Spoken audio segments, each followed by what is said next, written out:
Hello दोस्तों, welcome to road to IIT. और आज हम लोग देखने वाले हैं हमारे 2015 जेडबल मेंस पेपर के लास्ट 5 क्वेश्चंस। ठीक है, तो यहाँ तक हमने किया था, इसके पहले वाला क्वेश्चन हमने सॉल्व किया था और ये आज का हमारा पहला क्वेश्चन है। हमें यहाँ पे बोला है इफ़ 12 आइडेंटिकल बॉल्स, 12 बॉल है total, to be placed in 3 identical boxes. ठीक है, तो आप सोचो कि एक बॉल कहीं भी कोई भी एक बॉक्स में प्लेस होगा तो उसकी प्रोबेबिलिटी क्या हो जाएगी, 1/3। ठीक है, बॉक्स में प्लेस होने की प्रोबेबिलिटी, सक्सेस प्रोबेबिलिटी हो जाएगी 1/3 और फेलर की प्रोबेबिलिटी हो जाएगी 2/3। Then the probability that one of the boxes contain exactly 3 balls. तो मतलब हमें यहाँ पे ऐसा बोला गया है कि हमें एक चीज़ पता है कि सक्सेस की प्रोबेबिलिटी है 1/3, फेलियर की प्रोबेबिलिटी है 2/3 और हमें कितने बॉल्स चाहिए, 3 बॉल्स चाहिए आउट ऑफ 12 बॉल्स। तो हमें पता है कि ये तो बायनोमियल डिस्ट्रीब्यूशन है, तो बायनोमियल डिस्ट्रीब्यूशन का फॉर्मूला हम यहाँ पे इस्तेमाल करेंगे। मतलब कि P of X is equal to N C R P to the power R Q to the power N minus R. Simple as that. X हमें चाहिए 3, एन हमें दिया है 12 इंटू 1/3, यहाँ पे आ जाएगा 3, क्यू मतलब कि 2/3, 12 माइनस 3 मतलब कि 9। ये हो गया। तो यहाँ पे ये हो जाएगा 12 इंटू 11 इंटू 10 डिवाइडेड बाई 6। यहाँ पे हो जाएगा ये 2 to the power 9 divided by 3 to the power 9 plus 3 मतलब कि 12। अगर इसको सिंप्लीफाई करता हूँ तो मुझे मिल जाएगा 55/3, 2/3, 11। ये मेरा फाइनल आंसर आ गया। ठीक है, बहुत ही ईजी क्वेश्चन, सबसे ईजी क्वेश्चन मैं बोलूँगा इस पेपर का, आप इसका मान सकते हो। Option number 1 correct answer. आगे बढ़ते हैं हमारे नेक्स्ट क्वेश्चन की ओर। बहुत ही अच्छा क्वेश्चन ही है। Again a very simple question I will say. यहाँ पे हमें बोला है the mean of the data comprising of 16 observation is 16। मतलब कि कोई एक 16 डाटा है, A1 plus A2 plus A3 plus up two plus A15 plus A16, 16 data है, उसका मीन इज इक्वल टू 16 है। ये तो हमें पता है ना कि total sum divided by number of observation is equal to mean. तो मैंने वही लिखा है, 16 डाटा है, 16 ऑब्जर्वेशन है और उसका मीन भी क्या है, 16। If one of the observation valued 16 is deleted, मतलब कि इसमें से कोई ऑब्जर्वेशन 16 है, मतलब कि लेट्स से कि मैं लास्ट वाला ही इसको 16 मान लेता हूँ, तो ये क्या है, ये है 16। ओके, इज डिलीटेड मतलब उसको रिमूव कर देना है। And 3 new observation value 3, 4, 5 are added to the data. इसको मैं इक्वेशन बोलता हूँ। अब मैं इसको सब्सट्रैक्ट कर दूंगा और इसकी जगह 3, 4, 5 को ऐड करूंगा, तो मुझे नया मीन क्या है वो पूछा है। बहुत ही ईजी क्वेश्चन है ये। अब देखो, अब हमें पूछा क्या है, ये हमें पता चल गया। हमें पूछा क्या है कि मैंने 16 को रिमूव कर दिया, तो बचा क्या, आप मुझे बताओ। 16 रिमूव किया तो बचा क्या, A1 से A15, तो A1 से A15 प्लस ऐड कितना किया मैंने, 3, 4 और 5, तो ये कितने ऑब्जर्वेशन हो गए टोटल, 1, 2, 3 अप टू 15, मतलब 15, 16, 17, 18 ऑब्जर्वेशन।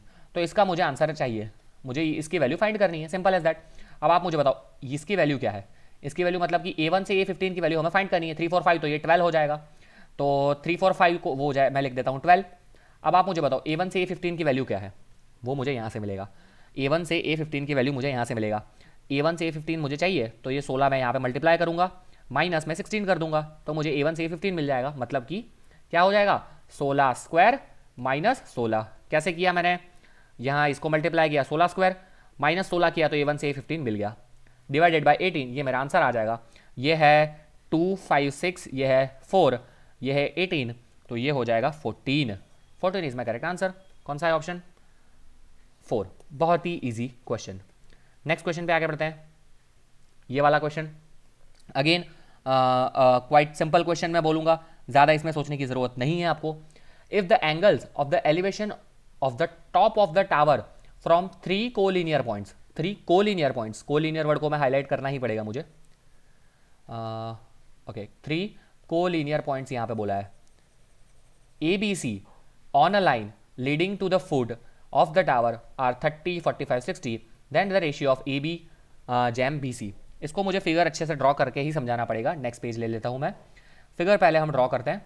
यहाँ पे हमें बोला एक टावर है, ओके, और यहाँ पे फुट पे एक कोलिनियर हमें पॉइंट्स भी दिए हुए हैं। ठीक है, कोई दिक्कत नहीं है, इसको थोड़ा यहाँ से एक्सटेंड कर देते हैं। चलो, ये हो गया।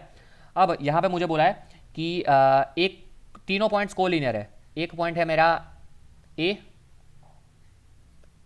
एक है पॉइंट मेरा बी और एक है पॉइंट मेरा सी, ठीक है। ए बी सी मुझे बोला है, और रिस्पेक्टिव एंगल कितना दिया है, ए के लिए है 30, 45 और 60। सोचना आप, मैंने ये यहाँ पे क्यों लिया है, क्योंकि आप सोचो कि 30 एंगल बोला है, 30 एंगल मतलब कि मिनिमम एंगल चाहिए, तो इसीलिए मैंने ए को यहाँ पे लिया है। तो यहाँ से अगर मैं कनेक्ट करूँगा तो ये सबसे कम एंगल बनाएगा। फिर अगर मैं थोड़ा जितने जैसे जैसे पास चला जाता हूँ उतना एंगल बड़ा होता जाता है। और अगर उसके फुट पे आके ही मैं देखूंगा तो मुझे कितना एंगल दिखेगा, 90 का एंगल दिखेगा, ठीक है। उसके फुट पे मतलब कि समझा देता हूँ, एक सेकेंड। यहाँ पे इस जगह पे अगर मैं आके देखता हूँ तो मुझे कौन सा एंगल दिखता है, तो मुझे दिखता है 90 का एंगल, ठीक है। चलो कोई दिक्कत नहीं, यहाँ तक तो सब क्लियर है। अब ये कितना है बताओ मुझे, ए वाला एंगल मुझे दिया है 30, ये है 45 और ये है 60, ठीक है। यहाँ तक मुझे पता है, इसको मैं बोल देता हूँ डी। लेट्स से कि टोटल हाइट है, सपोज के कुछ तो सपोज करना पड़ेगा, एच सपोज कर लेते हैं। अब मुझे बोला है ए बी जैम बी सी, मतलब A B divided by B C हमें फाइंड करने को बोला गया है, ठीक है। ओके कोई दिक्कत नहीं है। अब देखो मुझे एक चीज़ यहाँ पे पता है कि tan 30 क्या होगा, बताओ tan 30 क्या होगा। tan 30 is equal to H upon A D, tan 30 is equal to H upon A D, that implies के A D is equal to H root 3। चलो कोई नहीं। अब बी डी अब फाइंड करना पड़ेगा, क्योंकि मुझे ए बी चाहिए। ए बी क्या है, मुझे यहाँ पे ए बी चाहिए। ए बी क्या है, A D minus B D. तो बी डी के लिए भी फाइंड करता हूँ। बी डी क्या होगा, tan 45 is equal to H by B D. tan 40 क्या है, 1 है, तो H is equal to B D, ये भी पता चल गया। और इसी तरह से सी डी भी फाइंड कर लेता हूँ, तो tan 60 इज इक्वल टू क्या हो जाएगा, एच बाय यहाँ पे क्या है C D, H by C D.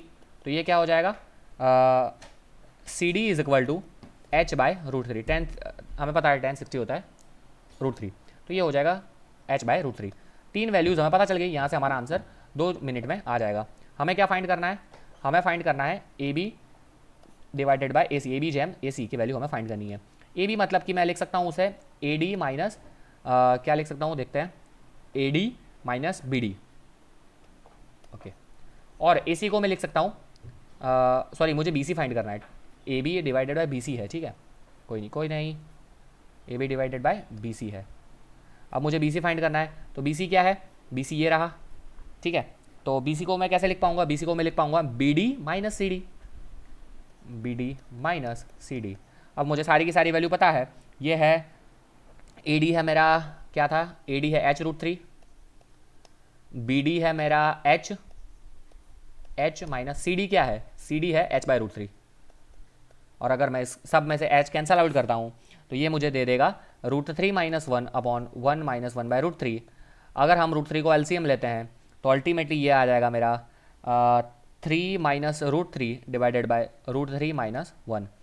और अगर और मुझे सिंप्लीफाई करना है, क्योंकि ये आंसर दिया है क्या, आंसर नहीं दिया, ये नहीं दिया है, सिंगल वैल्यू चाहिए, तो मुझे क्या करना पड़ेगा, रूट 3 प्लस 1 के साथ मल्टीप्लाई एंड डिवाइड करूँगा और सिंप्लीफाई करूँगा तो मुझे आंसर मिल जाएगा रूट 3। इसका फाइनल आंसर, इसका सिंप्लीफाई करोगे आप तो आंसर रूट 3 आपका आ जाएगा। रूट 3 जैम 1 is my correct answer, option number 1। I hope सबको समझ में आया होगा। आगे बढ़ते हैं हमारे नेक्स्ट क्वेश्चन की ओर। फिर से बहुत ही इजी लेवल का क्वेश्चन है। मोस्ट प्रोबेबली ये जो लास्ट 5 क्वेश्चन है वो सारे के सारे पेपर के 5 हमने जो 6 मतलब टोटल कितने सेट हुए, 6 सेट हुए, उसमें से ये शायद तक सबसे इजी वाला सेट है। यहाँ पे बोला है tan inverse of y is equal to tan inverse of x plus tan inverse of 2x upon 1 minus X square where mod x less than 1 by root 3, mod x less than 1 by root 3 then the value of y is equal to what. थोड़ा समझेंगे, यहाँ पे मुझे दिख रहा है 2x upon 1 minus X square, 2x upon 1 minus X square, इसको मैं लिख सकता हूँ x plus x upon 1 minus x into x. This is nothing but किसका फॉर्मूला है, ये है tan inverse of x plus tan inverse of x का फॉर्मूला है, मतलब कि this is nothing but 2 tan inverse x। ये जो पूरा है ये क्या है, ये 2 tan इनवर्स x है, ये 2 tan इनवर्स x है। और मुझे एक चीज़ पता है कि यहाँ पे tan इनवर्स x है ही, तो tan इनवर्स y क्या हो जाएगा, tan इनवर्स y हो जाएगा tan inverse x plus 2 tan inverse x that is 3 tan inverse x। tan inverse y is equal to 3 tan inverse of x। यहाँ तक मुझे समझ में आ गया है। ठीक है, बहुत सिंपल है। अब 3 tan इनवर्स एक्स, उसको मैं कैसे लिख सकता हूँ? 3 tan इनवर्स एक्स क्या हो जाएगा? 3 tan इनवर्स एक्स हो जाएगा tan inverse of 3x minus x cube upon 1 minus 3x square. ये भी पता होना चाहिए आप सबको, ये फार्मूला बहुत ही इनवर्स का बेसिक फार्मूला है। अगर आपको बाई चांस याद नहीं भी है तो भी मैं बोलूँगा कोई भी घबराने की ज़रूरत नहीं है। आप क्या करो, ये जो है ना, इसको आप एक फंक्शन मान लो, सपोज कि इसको ही आप x मान लो और इसको y मान लो, फिर x प्लस वाई वाला फॉर्मूला फिर से अप्लाई करो, तो भी आंसर आपका सेम ही आना है, कोई दिक्कत की बात नहीं है ये। तो ये हो जाएगा, सामने क्या है? tan इनवर्स ऑफ y ही है, और हमें बोला है कि x लेस देन और इक्वल टू 1/√3, इसीलिए यहाँ की इसी की वजह से हमें कंडीशन दी हुई थी, ये हम अच्छे से सेटिस्फाई कर पाए इसलिए।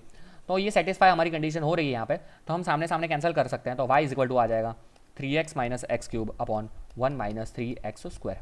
ठीक है, बहुत ही सिंपल है ये, बहुत ही सिंपल है ये। आगे बढ़ते हैं, कौन सा ऑप्शन कौन सा है पहले चेक कर लेते हैं। 1 again easy question. Last question पे आगे बढ़ते हैं। देखिए गाइस, हर पेपर हम लोगों ने अब तक 13, 14 और 15 3 पेपर देखे हैं, ये 15 का लास्ट क्वेश्चन है। और हर एक पेपर में लास्ट क्वेश्चन हमारा मैथमेटिकल रीजनिंग का मिलता है। मैथमेटिकल रीजनिंग में बहुत ही इजी क्वेश्चन आते हैं, आपका 1 मार्क मतलब कि एक क्वेश्चन सही होना तो बनता ही है इसमें, बिल्कुल ईजी है, सिर्फ आपको टेबल बनाना है और आपका आंसर आ जाएगा। ठीक है, मुझे क्या बोला है? नेगेशन ऑफ दिस, याद रखना, नेगेशन ऑफ दिस ये भी अंदर काउंट है, इसका पूरा नेगेशन मतलब कि क्या होगा? नेगेशन ऑफ दिस मतलब कि नेगेशन एस और negation R and negation S, इस तरह से बोला है। ठीक है, ये नेगेशन वर्ड भूल मत जाना, कई बच्चे सिर्फ इतना करके फिर आंसर मार्क करते हैं, वो गलत है, इसका पूरे का नेगेशन बोला है। कोई नहीं, चलो अब हम करते हैं थोड़ा क्वेश्चन आगे बढ़ते हैं। तो क्या होगा, देखिए बहुत सिंपल है, एक टेबल बना लेता हूँ मैं।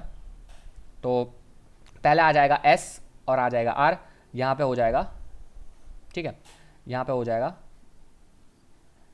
T T F F, यहाँ पे आएगा T F T F, ये सबको पता है। अब मुझे नेक्स्ट कौन सी चीज़ चाहिए बताओ?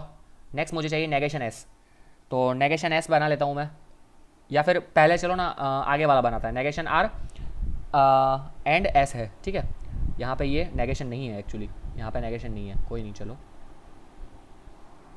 यहाँ पे नेगेशन नहीं है, तो यहाँ पे आ जाएगा नेगेशन R कर लेते हैं। नेगेशन R मतलब इसका ऑपोजिट F T, चलो ये हो गया।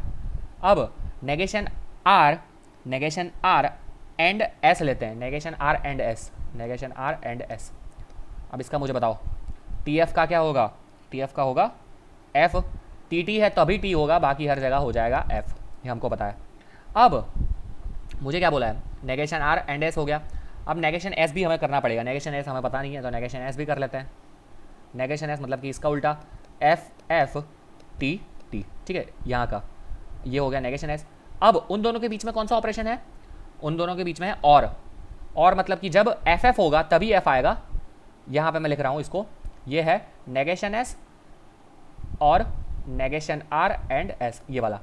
तो इसमें क्या होगा? जब FF होगा तभी वो F होगा, उसके अलावा वो हो जाएगा T, सबको पता है, और ऑपरेशन सबको पता है। और ये उसका पूरे का मुझे करना है नेगेशन, ठीक है, तो negation of this whole, okay, तो ये क्या हो जाएगा बताओ? ये क्या हो जाएगा? इसका पूरा उल्टा, मतलब कि T F F F T F F F, okay, ये हमारा फाइनल आंसर आ गया है। This is my final line. अब मुझे सिर्फ यही चेक करना है कि इसमें से ये जो लाइन है वो किसको मैच कर रही है ऑप्शन में से, तो मेरा आंसर मुझे मिल जाएगा। ठीक है, T F F F कौन से आंसर को मैच कर रहा है? तो अगर आप चेक करोगे तो आपको दिखेगा कि S और R जो है option number 4 S and R, और नहीं S एंड R, उसको ये मैच कर रहा है। कैसे? S and R, and operation होगा तभी T होगा, वरना हर जगह आ जाएगा F, तो S एंड R को वो मैच कर रहा है। कौन सा करेक्ट हो गया हमारा? 4th number, option number 4 correct हो गया। और इसी के साथ हमारा JEE मेंस 2015 का पेपर सॉल्यूशन ख़त्म होता है। JEE मेंस एग्ज़ाम की डेट्स आ चुकी है, मोस्ट प्रोबेबली जब तक एग्ज़ाम होगा तब तक, अभी हमारे पास है 10-15 दिन, उस तक मैं 16 का पेपर ऑल सॉल्यूशन में करवा पाऊंगा, क्योंकि हम अभी बहुत ज़्यादा कर रहे हैं, लाइव टेस्ट सीरीज़ भी कर रहे हैं, JEE एडवांस का भी है। लेकिन अभी मैं सोच रहा हूँ सब बंद करके ट्रिग्नोमेट्री का भी मैं फुल कोर्स करवा रहा था, वो भी अभी मैं थोड़ा पॉज करूँगा उस पर। मैं ज़्यादा फोकस करूँगा JEE मेंस के प्रीवियस क्वेश्चन पे, और अभी हम टेस्ट सीरीज़ दे रहे हैं और PDFs दे रहे हैं उस पर, क्योंकि लास्ट के थोड़े दिन हैं तो उसमें ज़्यादा हम मेहनत कर लेते हैं। ठीक है, कोई दिक्कत नहीं है। तो that's it for this video guys. मैं जितने भी 6 पार्ट थे उन सबको मिला के एक पूरा JEE मेंस 15 का सॉल्यूशन भी अपलोड कर दूंगा। So thank you for watching this video पसंद आया तो लाइक कर दीजिए, शेयर कर दीजिए और कमेंट करना ना भूलें। अगर आपको कोई भी दिक्कत हो तो आप हमें हमारे ईमेल एड्रेस road2iit12@gmail.com पे ईमेल भी कर सकते हैं। चलिए मिलते हैं नेक्स्ट लेक्चर में, तब तक के लिए धन्यवाद।